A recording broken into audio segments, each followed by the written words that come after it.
Front desk can do all of these things, guys. Or you as a practitioner, if you're a solo, you can do these things because when you are basing what you're recommending off of what they actually need, again, you're serving them, you're not selling, you're not being weird. And saying, hey, Chris, you go in monthly for treatments anyway. You said that this is really convenient. You're feeling a lot better. This is our membership option. This is what I recommend for you because it's going to save you this much money, this much time, blah, blah, blah. Right? Easy. It's an easy way to do it. Hello and welcome to the show. I'm Chris Eder, your host with Rebookly.ai, and welcome to another episode. If your bookings feel like a roller coaster, busy one week, crickets the next, this episode is for you. I'm joined again by Allisyn Howard from Ava Wellness. She works with wellness business owners and practitioners to create structure, stability, and sustainable growth. Today we're digging into memberships and packages, what they are, who they're for, and how to do them right. This is arguably one of the best ways to create predictable revenue and long-term client loyalty, so don't miss it. Allisyn, welcome back. Always a pleasure to have you on. Thank you for having me again. Looking forward to this one. This episode is going to be a good one. It's called A Real Talk on Recurring Revenue. So we're getting honest about memberships, packages, and how to actually make them work. Let's dive in.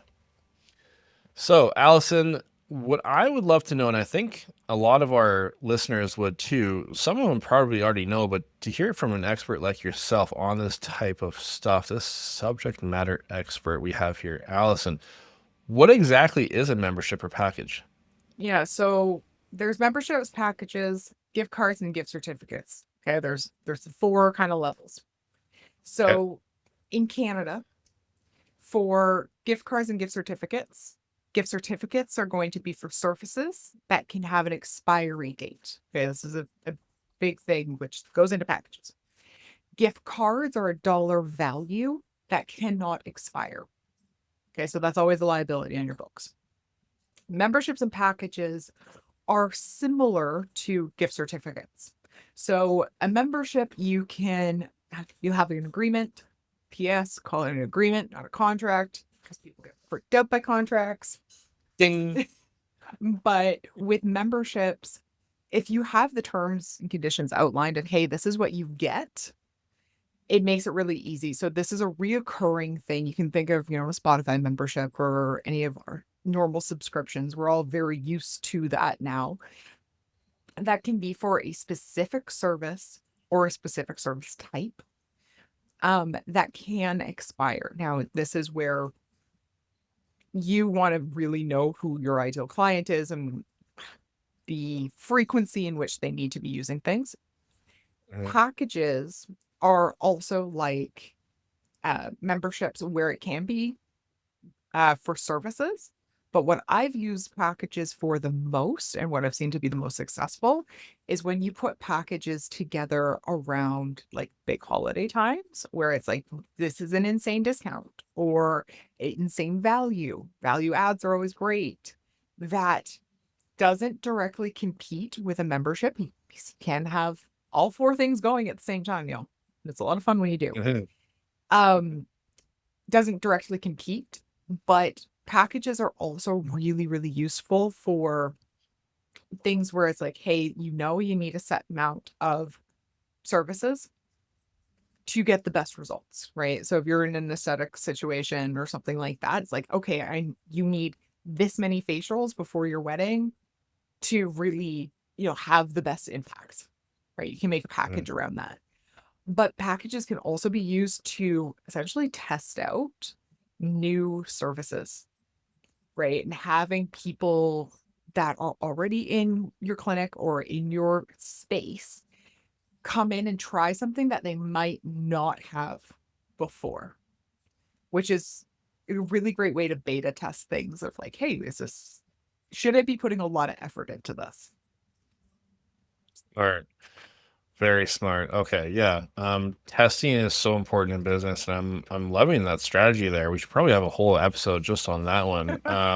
We should have it in September as people are getting ready for busy season. Busy season, Mhm. yes, absolutely. Okay, good timing. So, okay, really great talk so far on memberships and packages and really building Mhm. that base for recurring revenue. But, speaking of compliance and Mhm. abiding by the rules of the colleges and things like that, Yep. can all clinics offer a membership or package? No. And can certain areas of the world do different things? So different areas of the world help in different areas of our country get different do different things. So like we're in Alberta, we have a lot different rules and regulations than a lot of the rest of the country. Um, we have very different rules from the States, for instance, and also like the UK. Um, so always check with your regulatory boards or your college because, for instance, with chiropractors, you're not allowed to say certain things, right? For naturopathic doctors, you aren't allowed to really have memberships for your services. Same with psychologists and things like that, where you can't be discounting kind of thing.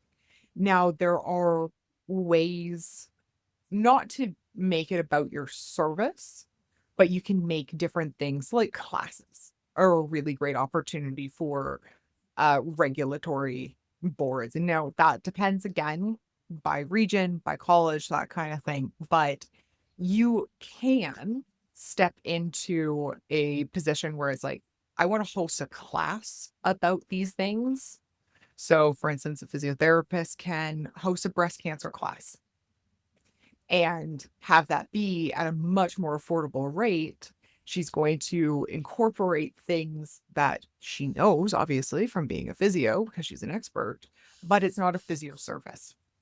So Right. they can make a better impact or a bigger impact and have that still be reoccurring revenue, which is nice.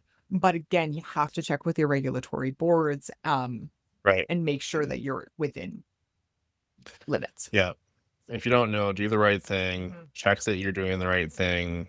You really want to be mindful of that. Like, if you wanna ask a question and you're coming from a place of curiosity, it it really does do you well because, again, like I've said previously, your reputation in this industry matters a lot.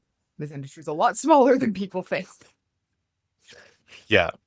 Yeah. I remember years ago back and forth email chain with chiropractic college and making sure that some of our marketing for this Mhm. project we're working on was within the rules Oh, and 100% kosher. So mhm. yeah, they're there to help. Really reach out if you don't know, just ask. Yep. What's the worst they're gonna say? No, sorry, you can't do that. But they're gonna try and be like, tweak it this way, say it that Mhm. way, try this.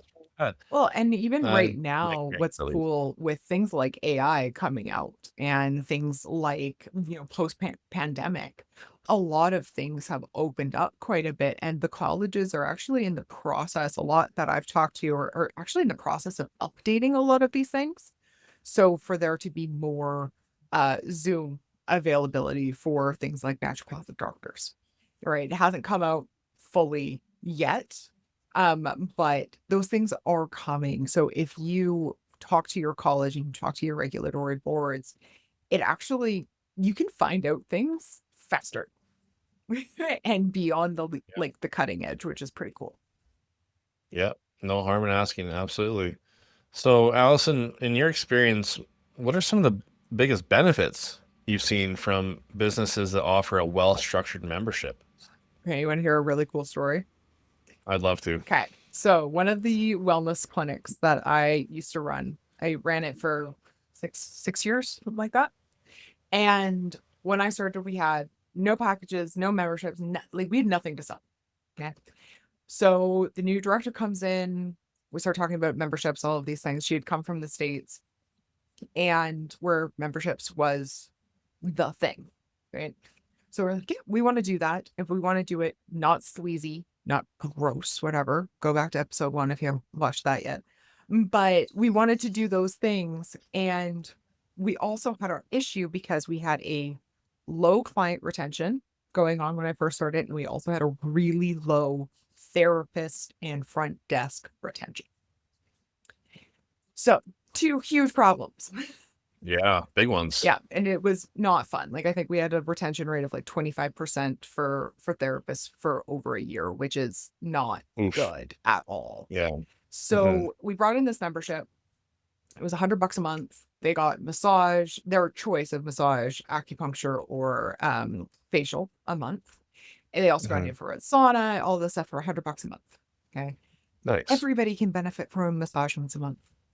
Hmm. And we made it so a whole bunch of stuff, right? And I really made a very focused effort to get to know every client that I could. And I just started selling this thing. So what ended up happening, because we had a retention portion built into it. So if you hadn't booked in for your massage and your payment for your membership came out, I actually called you and was like, hey, Chris, like, notice you haven't booked in yet. Which cool things with things like Rebookly.ai and other softwares out there, you can actually automate that process, which is really Yep. cool. But I had to do it manually because this was like, 2014. And it I would call you and go, "Hey, you haven't been in, let's get you booked back in." So instead of you at the end of the year going, "Oh crap, I need to get in for 10 massages because or like 10 treatments because that's all my benefits and blah blah blah." Now you're stressed out trying to get all that in. It's not a part of your routine. Instead of that happening, or a membership where maybe we aren't calling you and we just take your money and we let you just not come in and, "Oh, sorry, you paid us, but too bad it's expired now," which is gross. Instead of Hmm. that, I would actually call and you'd go, "Oh my God, Allie, like, thank you for that. Yes, let me get back in. Hey, also my wife needs to come in." Right? So now I'm getting your wife in. Now your wife is seeing, "Oh wow, like this thing is actually pretty great." She would get on the membership. Now you guys have a date day once a month, Hmm. right? That's how me and my wife do it And once a month, e a massage. exactly, and it makes it so much fun on the client end. I feel like a hero because I'm like, "Oh, yes, that person is feeling good, and this is a part of their treatment." But the other effect, not only was it, "Hey, I've got consistent revenue coming in," and I knew I could set up when the bills needed to be paid based off of when my membership, like, big dumps were, which was Hmm. awesome. But having, like, Nice. 4 or $500 just drop into your account every day was pretty freaking great. But with, the therapist end, it made it so that they knew 4 weeks from now, their day on Saturday is already half booked, right? Hmm. And now they were coming in and they wanted people to be a member. They wanted to be helping these people. So my retention for my clients went up hugely. And I think in a matter of when I did the math, when I left, my people that I had hired at the beginning, so 6 years, the average that they stayed with the company was over 3 years, average. And at one point we had a team, this was just before, the pandemic, we had a team of 75, Wow. right? 21 treatment rooms. It was a freaking, like, that thing was big.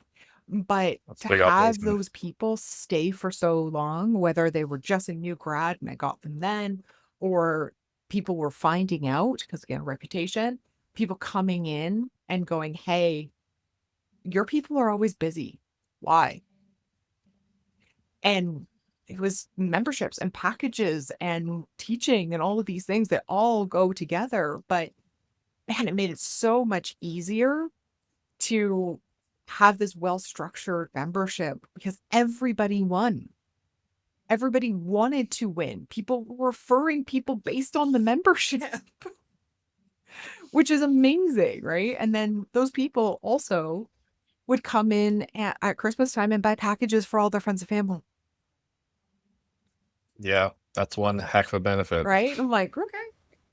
I came out with the same promotion every year for like 4 years, and I sold out every year. And it just works. Yeah, it was great. That is And we did this awesome. There. post-pandemic too, by the way. This is not just a pre-pandemic structure. We did it again, and I just helped another clinic go from just opening to $50,000 a month revenue from memberships, and they're about to like take off as well. They're going to be 2 more So it's clinics. working then, and it's still working now. And that's a small place. Like there's only 5 rooms. So it can work Crazy. any scale. Those are some amazing benefits. Now, benefits aside, though, I mean, like on the flip side, what's some of the common mistakes clinic owners make when launching memberships or packages? Anything that they can like avoid? Biggest one is they don't ask for people to actually become a member. There's like a sign at the front. And Chris, you and I were talking about this last week at one of your places that you just went. There's a Yep. sign that says, ask us about our membership. Okay. Unless you're a very motivated person and you're like, hey, I wonder what that thing is. Nobody's Didn't going work to on ask. me. Exactly. And you go monthly, right? Like to me, if I was running the front or whatever, that would have been one of those things of, hey, Chris, I've noticed that you come in every month anyway. Why aren't you a member? Right? Just I a just don't ask. simple question. Or if you're a very first time client, saying, hey, how often do you typically go in for a service? Right now, front desk can do all of these things, guys.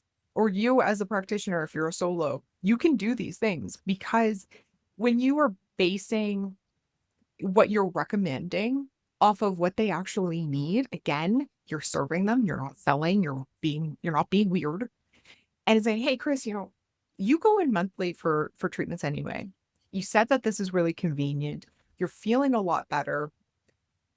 This is our membership option. This is what I recommend for you because it's going to save you this much money, this much time, blah, blah, blah. Right? Easy. It's an easy way to do it. Now, the other thing that a lot of clinics are doing where they do have memberships is, one, they either have way too many options and you're confusing the crap out of your people, or they have memberships that don't, or packages, honestly, that nobody wants. They thought that people would want this, so they made a membership or a package. Right. And people are like, no, I'm not going to do that. Right? Because that's not what I need, want, whatever. Now, there are going to be certain times where it's like, okay, you thought that this really cool thing was going to take off. Well, maybe it will. Maybe it just needs more lead up. Maybe you need to test it more. But I've talked to a lot of people that they've said, oh, well, I had a membership once. It doesn't work because, it's forcing people to come in. It's like, no, it's not. If you're doing it Another right, assumption. exactly. It's like you're assuming all of these things without asking your clients, like, hey, does this kind of thing work for you? Those are the 2 biggest mistakes. I'm loving that. And I mean, like, say someone, a clinic owner, had someone in their corner to bounce those ideas off of, like a coach, for example. Would that just make it so much easier for Oh, them to yeah. kind of skip those mistakes? It really does. I just helped one of my clients actually launch hers, and she's a astrologer randomly. Not randomly, she's freaking awesome. But we just launched her membership program, and it is freaking fire. It is so cool. And she just told me on our last call, she was like, I didn't think I could make something like this because, you can Google it, whatever. I'm like, also, no, because there's so much stuff out there that makes it confusing and makes it hard that not everybody can Google it. Also, nobody wants to think about it. So we created this whole membership, and it's going so well. And she only just soft launched it, and she's got 5 people already. Wow. But it doesn't matter to me, at least, whereabouts in the wellness industry you are, because when we figure out who you're really wanting to serve and why, and we find products and services that align, it makes it really easy to be like, hey, this is this thing that's amazing. But a lot of people get distracted either by shiny object syndrome, which I believe that we're going to talk about in the next episode, or about what everybody else is doing. And like, it doesn't matter what everybody else is doing. Like, yes, there are great foundations and there's great structures and things like that. But when we can really get to the heart of the matter of like, okay, this is what the industry is saying. This is what your ideal client wants and needs. And this is how you show up. Okay, let's create something that feels fun. Because sales should be fun, y'all. It really should be. Because if you're not going to have fun, then why are you in this? Really? That's just it. That is just it. Well, those are some gold nuggets if I get them. And to build some recurring revenue through these strategies, priceless. Speaking of getting in on that piece of the pie, Allisyn, thank you so much, by the way. But if you're watching this and you're looking to get your memberships or packages set up, but you want to do it right from the start, you should probably reach out to Allisyn to do that, as you've heard here today. So best way for people to get in touch to get that ball rolling? The easiest way is for people to go to avawellness.ca. You can book a free consult there, and we'll go over what's going to be appropriate for you and your clinic or your practice. Fantastic. Well, that's a wrap, folks. Hang on. We've got more episodes coming. We'll see you soon. Thanks again for tuning in to this episode with Rebookly.ai. If you're curious about automating rebookings, reducing front desk overwhelm, and generating more revenue for your clinic in one of the easiest ways, head over to Rebookly.ai and check out what we're building.